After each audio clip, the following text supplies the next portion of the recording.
Okay, let's go.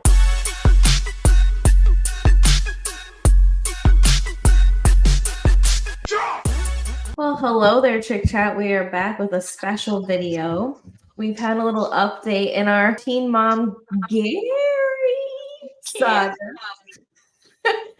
So, our man's Gary 2.0, after months and months of silence, has decided to come forward and tell us that the whole thing was staged. Honestly, we talked about it on Chick Chat first. That was our biggest theory, is the whole thing was staged. You've heard it here first. Yep. I mean, to me, it was pretty obvious it was staged, especially because after he proposed, he was like, "Did you get that?" I think that's the most telling thing in the scene, that it was staged. Well, and now that we know, just like, I love the little spiciness then. If they really persuaded or pushed him to do this, which it sounds like in this interview, they pushed him a little bit to do this. He knew it would make Amber happy. So I love that his little attitude came out. Are we done now? Yeah, but I think it's kind of crazy then Amber's reaction when she was just like, I know. like, girl, you knew this was coming, so why didn't you at least act a little bit, like, do a little bit better? Do you think the producers maybe tried to cook it up behind her back? Or do you think she was involved?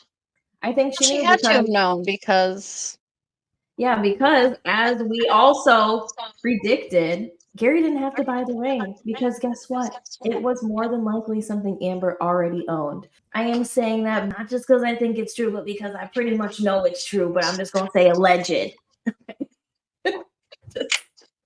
allegedly, truthfully. Allegedly, truthfully, and that is only what makes sense. I mean, obviously, it was her ring size. I mean, it's just some ring laying around that they just picked up and grabbed real quick. It had to come from something she already owned. It fit her perfectly. It was a huge ring too, and those kind of rings, the thicker a band is, more the size has to be adjusted. So the thicker that kind of band is, the less your finger has room to move and everything. So let's say you're a size 7, you might go up a size because it gives you a little bit more room there. Yeah. I mean, when it's hot out, especially because your fingers, they will fluctuate in size depending on heat and stuff like that. When it's hot out, I can't even wear my 2 bands together because it just makes it a little too tight. So yeah, I mean, the fact that ring just slid right on her. She had that ring. That's not even like a typical engagement ring, right? No. That was like a ring that had like 4 or 5 bands all kind of smashed together on it. Right. It's a fashion ring, so it's already like a multi-band. Like, it's not even a bunch of different rings. Right. It's not like Gary or even Amber put those bands together. It came that way.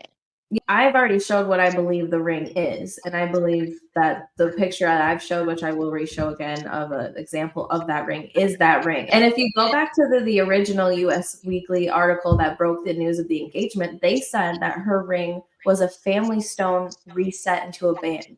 That is not what that ring looked like on TV. So I don't know if she got a whole separate ring after, and that was just for show, but I'm telling you, there's a lot of inconsistencies anyways with this engagement. So it was pretty obvious.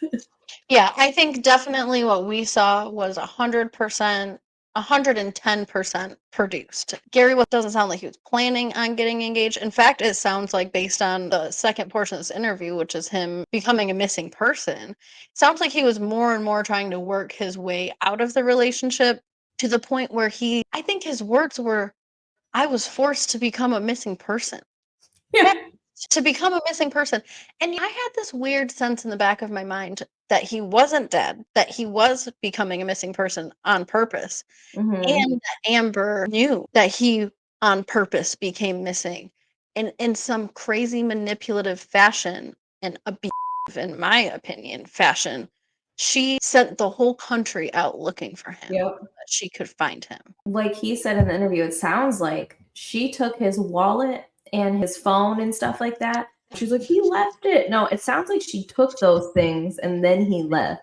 Yeah. So everything Amber's been pushing out, like, first it was that she was white, and then it was on the show, it was because of her racist to say now. I understand that does happen in cultures, but if you're going to ride on that and have Yeah. it not be factual, actually, then you become someone who is perpetuating stereotypes that, in this case, are not even true. I don't know if that came directly out of Amber's mouth or not, or if that was just the broad assumption, but I think it did. she made it just about the parents not liking her for whatever reason. Which, Right. honestly, if that's the case, why would you want to push an engagement? But I do think that did play a part in it. Probably once they announced that engagement, the parents were like, "Oh, you can date this girl. Whatever phase you're in is whatever phase you're in, but you are not gonna marry her. Like, are you insane? I know. I'm gonna be finding you on ID Discovery." Honestly, and that's why he had to become a missing person.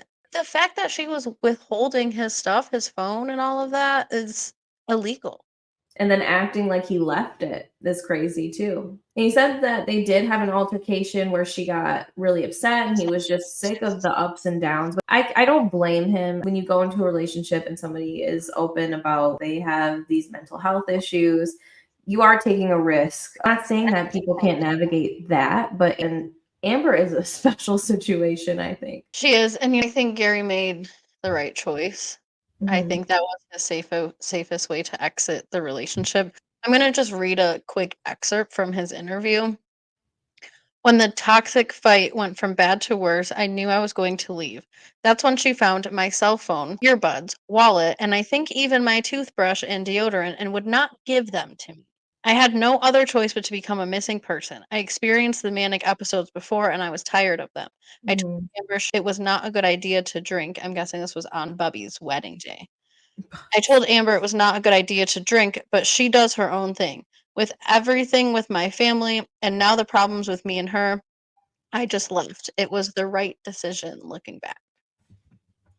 I was in South Carolina for Bobby's birthday, and then my life went to shit. And It I wasn't his now birthday, that it was his wedding, wasn't it? Did I say wedding? I think you said wedding. Oh, you might have said birthday. But Yeah. I think we saw her having the end portion of that manic episode and her talking to nobody in the backseat of the car and all of that.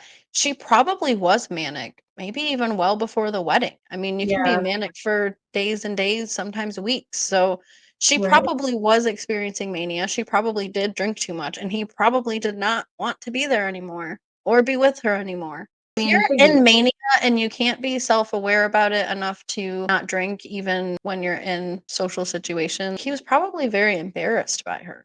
it looked like from those photos that they were having a decent time, singing karaoke or whatever. I feel like he was probably just trying to keep her contained. Yeah, I mean, when you're around other people, you're distracted by other things. But then once you get this person home again, all she has to focus on is you. Mhm. She's overthinking it. And now she's in this delusion of this man, I was actually going to marry you. Now you broke me. Oh my gosh. The woman, I understand that she is bipolar and she is split personalities or whatever's going on with her. But Split. she got something going on. Some kind of dissociative disorder. I don't know what's going on with her exactly. I don't remember her exact diagnosis, but it's a lot for somebody that doesn't have that kind of issue. I mean, Gary is weird. Okay, we can all attest to that. I mean, what we saw at least on TV was strange. But if he was So weird. forced to do all this, I'd probably be just as weird too. Maybe I don't know. Yeah, Make it as weird as possible. I agree. So this way, when I'm not around, nobody misses me. It's all bad. So yeah, I mean that's the update. Apparently Gary is engaged already again, Which I and do find strange, but so strange. I mean, that's what makes me think maybe he wasn't such an unwilling participant in this engagement. He probably had a little shove from production, and it was probably a plus that he didn't have to actually buy a ring. So I'm sure he just went along with it. But anyways, he's apparently engaged again. And not only that, he's apparently allegedly scheduled to be married by the end of this year, I think in December. We'll see how that plays out. I wish they'd give this man a little 8 episode reality show. I think we're all interested enough. being Gary. Being Gary 2.0. Speaking Being of the weddings wedding too, I stuff. guess we could also just acknowledge for a Yeah. brief second that Kail is not getting married this month as she scheduled. Wow, really? Lincoln is playing soccer in Madrid in September, which is when she was supposed to get married. So they're postponing their wedding to next year. Next year early. I don't know all the details, but she did say on her podcast she's not getting married this year. Well, maybe this one will be at the zoo instead of the aquarium. Maybe. The aquarium was a good look. I think that was the classiest wedding I've seen on Teen Mom, to be real with you. Compared to Leah's camel wedding and Janelle's backyard swamp wedding. Kate and Tyler's wedding was the wedding. Them and Macy had a normal wedding. Everybody else. These themed weddings. The camo was a classic, if you ask me. They had their engagement photos also in camo. It's like you can't see any of it, right? They're all blending in. But, I just know that next season is just going to be a woe is me Amber. Everything's going to be pinned on this man. I do think he's strange. I do think it's weird that he's already about to get married again. Maybe he was even talking to this girl the whole time. Who's to know? I wonder if we'll see her reaction to learning that he's already engaged, I feel like apparently they're already filming. So yeah. Janelle is trying to get her spot, rally the troops to get a couple minutes of film time. Yeah, she's been on her TikTok begging everybody to vote her the most valuable player. On top of that, trying to get us to join her YouTube channel, which she never posts on. And whenever she does, it's some weird, drawn out, strangely edited sob story about her life, and it's like either her medical problems or her custody problems or her domestic violence problems. Lady. Yeah, she is a hot mess right now, but apparently they're subscribed to her OnlyFans or check her out on YouTube. And then what is she also trying to peddle? Ensley? Like she wants to be Ensley's manager. Yeah, like she's going to be a star. She really loves the camera. I really hope that she does not go forth and exploit this girl. This show, as much as I love to watch it, does not need to go on long enough to exploit little Ensley.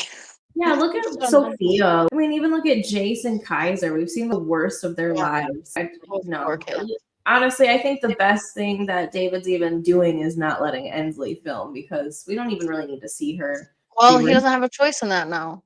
Now we don't. But I'm just saying, when we couldn't see her, I didn't even mind. She's just still so young. Her dad's in so much nonsense right now. I don't know. I just feel weird exposing her at this point. I mean, we've already done it to her other kids, but it's still... Oof. But I would like to see a little bit more of Jace, especially the stuff with David. I would actually like it if she stayed on the show. So I ain't even gonna lie. I agree. It sounds like Jace is gonna testify against David. All this stuff is still pending. So and then there was that whole thing going on where he was talking to Andrew a little bit. I don't know. I just feel like there's so much to cover with Jace, even if it's not Janelle. I could do so much more with Jace. Yeah, you're totally right. Because I could care less about Janelle's storyline, but I am interested to hear how Jace is adapting to living with his mom, how he's adapting to learning more about his dad and having a relationship with him. And apparently that's broken down. And what was that like? And everything going on with David. This kid has been through a lot. Yeah. We have a being Jace. I would definitely watch that more so than Janelle. And even Kaiser. I felt so bad for him in that last episode. Like, I think that kid needs a break. I just hope the best for that kid. But yeah, I really don't want her off the show. I do. I just want Jace on. I want Janelle gone. Well, if you have to have her to get him, so I want her to come back. Well, thank you for joining us for a little update. We touched on quite a few things here, but if we hear anything else that's pretty juicy, we might come on and talk about it. I know some things are going on with Ryan and his girl right now. I know there might be a pending pregnancy announcement. I'm not gonna lie, she'd be looking a little bit pregnant in her TikToks. And apparently there's a secret baby with an ND head. Yeah. If that comes forward, we'll definitely talk about that. We can be on here if that becomes stamp of reality. Mackenzie's always posting stuff. Her and Amanda are always going back and forth. There's always drama with Ryan. If it's true he has a secret baby from 2013, we're going to be talking about it because I'm going to be shook. That's a long time that's missing right here. I know. Who knew about this? Not Mimi Jen. I'll tell you that right now. Just like we were talking about before, there's no way Mimi Jen knew because she had a heart attack, a pulmonary embolism, all kinds of a stroke. Oh, yeah. Mimi Jen would have helped raise that baby like she helped raise Bentley. I don't think she would have left that kid out. I think only Ryan and maybe his girlfriends of the times have known. I mean, yeah. And probably not even all of his girlfriends. No, probably just Mackenzie and whoever he dated after 2013. I mean, I don't even think he was with Dallas at that point. I think that was the period where Macy was living in that girls only house. And then they had that being Macy college edition. I think that was around that era. So it was probably after Dallas and all. I know Ryan was out a lot during that time too. So I don't put it past him. I really don't. I'm just curious to see what this girl's going to come out and say if she does, because apparently she wants to, and she's trying to figure her way out around an NDA. I've never really heard of anybody doing that, but I'm curious to see what happens or if this is all true. But I guess all we'll that's see. a I'm here for it. I'm waiting. I'm on the edge of my seat. I'll be here when we learn. And I will say then, Mackenzie, for outing all that or whatever, she just be looking dumber and dumber. Like, you knew so many things and you just kept on with this man, drove him. I mean, she didn't drive him, but let him drive you to the wedding. I know. Just so many opportunities where you could have got the hell out. I mean, not saying that she didn't go through something, because that house being terrorized like it was, that was awful. Yeah, nobody deserves that, but she could have read the signs a little bit better, probably. Oh yeah, she totally could have saved herself from Yeah. a lot of heartache. But I guess hindsight is 2020. Definitely could have did without that damn letter. You could have wrote that letter to Ryan or Yourself. Read it in the mirror. Well, all right, Chick Chat. We'll catch you on the next one. Bye. Bye.